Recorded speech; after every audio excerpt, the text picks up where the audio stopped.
So the FIBA International Tournament starts today, and I thought what better way to make a video about it than ranking every single player on Team USA. You can make an argument that this year's 2023 roster is better than 2019's roster. Now that roster had studs like Donovan Mitchell, Jason Tatum, and Jalen Brown, but it did have a lot of role players at the time like Derek White, Joe Harris, Harrison Barnes, Mason Plumlee. So I do think that this year's roster is actually better. So yeah, we're gonna go 12-1 and rank everybody that's on this year's squad. If you guys agree or disagree with any of these players in this ranking, let me know in the comments below. And if you're looking for a longer ranking, I will have my top 30 small forwards of the 2024 season video out on Sunday. So let's start off with the worst player on Team USA, but he's still a good one, and that is Bobby Portis. Now I was a little shocked when Bobby Portis originally made the Team USA squad, but Bobby Portis won a championship with the Milwaukee Bucks in 2021. In his last 2 years in Milwaukee, he's put up about 14 points, 9.5 rebounds a night. He shoots around 48% from the field,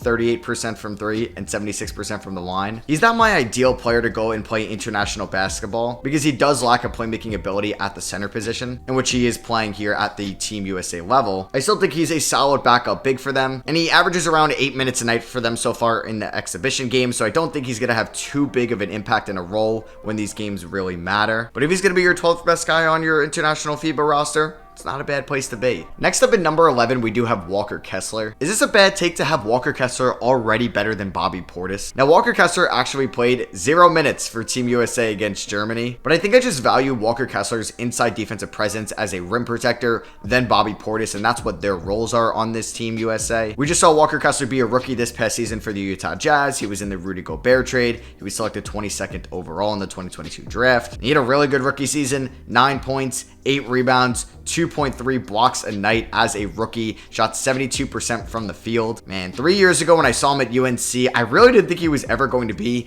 an NBA caliber prospect, and then he definitely reshaped his image and value when he transferred to Auburn and has been killing it ever since. And he's a good backup big for Team USA to have if he were to play when the games matter. At number 10, we're gonna go Cam Johnson. Cam Johnson just got paid this past offseason by the Brooklyn Nets. He only played 25 games for the Nets last year because he was in the Kevin Durant trade at the 2023 trade deadline. I mean, he's one of the league's best shooters from downtown. He has played 4 years in the NBA and he averages 39% from three each year, which is incredible. He averaged 16.5 points last year for Brooklyn in those 25 games, 5 rebounds, 2 assists, a steal and a half a night, which I think is an underrated part of Cam Johnson's game. He's not a terrible defender by any means. And oh yeah, he shot 37 from 3. He was shooting 45% from 3 with the Suns in 17 games before getting traded. So if Team USA needs a big 3 off the bench, Cam Johnson is their guy. We're going to stay in the state of New York with number 9, and that is Josh Hart. Josh Hart is never going to be a top 3 scorer on a really good team. He's never going to be somebody that's going to give you 25 plus points a night, but he's a guy that can give you a little bit of everything. He's a good inside scorer, especially in transition. He can finish at the rim. He's a solid 3-point shooter, averages around 35% throughout his career. He's an above average free throw shooter. He's an above average defender, especially on the point of attack. He can guard a team's best player. He's a really solid facilitator and playmaker. He's averaged around 4 assists a night ever since being traded to the Pelicans back in the 2019 offseason. And oh yeah, he's one of the league's best rebounders for somebody at his size of 6'5". This guy can crash the offensive glass, the defensive glass, and when it's on the defensive side of the ball, this man is pushing it in transition. He's a great keep up the pace guy to have coming off your bench. At number 8, we are going to go with Paolo Banchero. So like Walker Kessler, Paolo Banchero was a rookie last season, in which he did average 20 points per game as a rookie. Also 7 rebounds and 4 assists a night. Now the efficiency wasn't there, and I don't know if Paolo was ever going to be a knockdown 3-point shooter. But if you do look at his last 18 games last year, he averaged 21 points and 8 rebounds with 45% field goal shooting and 37% from 3. And Paolo's that guy that's going to come off the bench as a big for you, take around 4 to 5 shots, and he's most likely going to knock those down because they're going to be high caliber shots inside, either working the pick and roll or crushing the offensive glass. And I think this is also great experience for him as somebody that's just so young already in the NBA. So coming in at number 7, we have Austin Reeves. So funny thing, actually, when I was making my top 30 shooting guard ranking, I had Austin Reeves way lower than I ended up having him. But after watching him in these exhibition games for Team USA, I think we can all say that Austin Reeves is actually good. Like, he's not a product of playing with LeBron. He's not a product of just being in LA so everybody overrates him. I think he's actually a really good basketball player. Now, it does help that he was in his second year last year, already at the age of 25. So this may be the peak Austin Reeves that we are going to see, but he's somebody that can also do a little bit of everything. Last year for the Lakers, he averaged 13 points, 3.5 assists, 3 rebounds a night, shot well from the field and from 3, as well as one of being the league's best free throw shooters because he can get to the line a ton. We saw how great he was on the defensive side of the ball when USA just played Germany a few days ago. And he can be a knockdown shooter, like I said. He's a crafty offensive player. I like his defensive ability. Austin Reeves is a good player, man. At number 6, we have Jaren Jackson Jr. Man, Triple J is like arguably the best defensive player in the league right now. I mean, obviously, because he just won Depoy last year, but I'm going to talk about that Germany game again. This guy was phenomenal as the rim protector for Team USA. He had 6 blocks. He's somebody that's going to switch for you on the defensive side of the ball. He's going to be that middle linebacker and call everything out and be that guy that you can always rely on being that last line of defense. His offensive game isn't perfect by any means. He did show up last year when Ja Morant was suspended. He did lead the league in blocks the last 2 years as well, 2.3 blocks in 2022. He had 3 blocks a night last year in 2023. He also shot 35% from 3 and 80% from the line. I know we might not view him as a center, but I am perfectly okay with him being Team USA center for the FIBA International Tournament. Coming in at number 5, we have Mikal Bridges, the second Brooklyn Net. Yeah, so both guys that came over from the Kevin Durant trade are on Team USA in this FIBA tournament, and Mikal Bridges really broke out into stardom last year when he got traded to Brooklyn. In those 27 games, he averaged 26 points,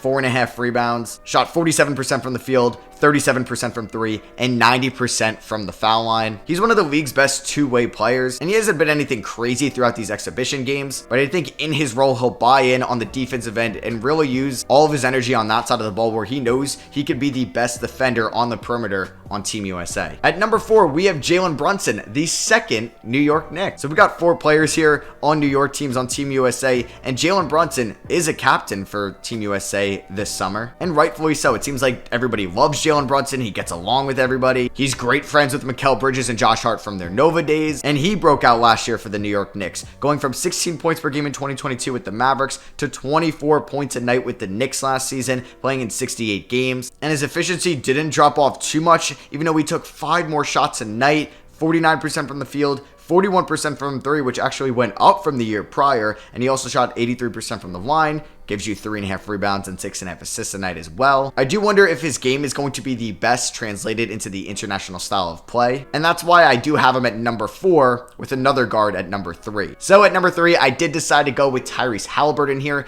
Gotta let me know in the comments, do you prefer Jalen Brunson as your point guard or Tyrese Haliburton? Because I do think that Jalen Brunson is better suited for the NBA, and I'd rather have him as my point guard if I were the Knicks or the Pacers in 2024, just for that calendar year. But when we're playing international style of play, I do like Haliburton more because he can be way more effective on the defensive end as a playmaker and doesn't need to rely too much on getting to the free throw line. He's one of the league's best facilitators. Like I said, good defender, averaged a steal and a half last year with the Pacers, shot 49% from the field, 40% from 3, and 87% from the line. He's somebody that could do it all. I mean, I was in love with Tyrese Haliburton as a prospect coming out of Iowa State, and I still can't believe a plethora of teams passed up on him in the 2020 draft. So coming in at number 2, we have Brandon Ingram. Even though he didn't play all that well against Germany, I still really like Brandon Ingram's ability to be the second best player on Team USA. It is weird though with him playing with so many good playmakers, because when he's out on the floor with Jalen Brunson and Tyrese Haliburton and Mikal Bridges, he's not really being that point forward that we kind of saw him ball out in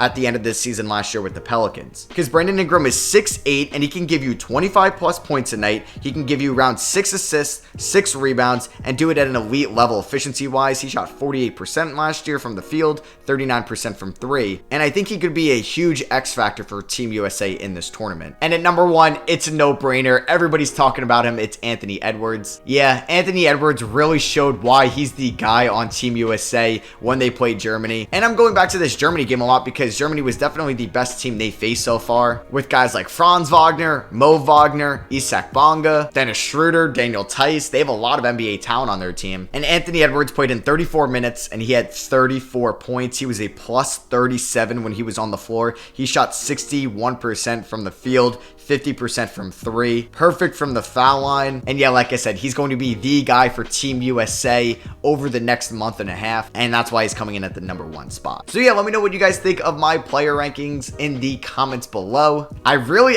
like this team a lot. I like it, like I said, much better than 2019's team, because in 2019, when we got to the bottom end of the roster, it was a lot of role players and somewhat veterans at the time. At least we were able to watch Austin Reeves, Paolo Banchero, Walker Kessler, and some of these other guys be able to play on a bigger stage that are also pretty new in their overall basketball careers at the professional level. So yeah, let me know what you guys think. Drop a like if you guys did enjoy. Like I said, the small forward ranking will be out on Sunday. Love you guys, and I'll catch you on the next one. Peace.